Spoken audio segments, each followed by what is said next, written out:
Small feeder. I'm down a raccoon feeder. He was a bird feeder.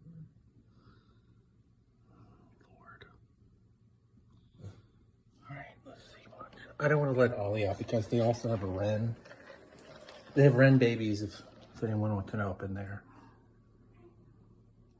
He's scarfing. I normally would let Ollie out just so he can go scare them, but if they have babies on the loose.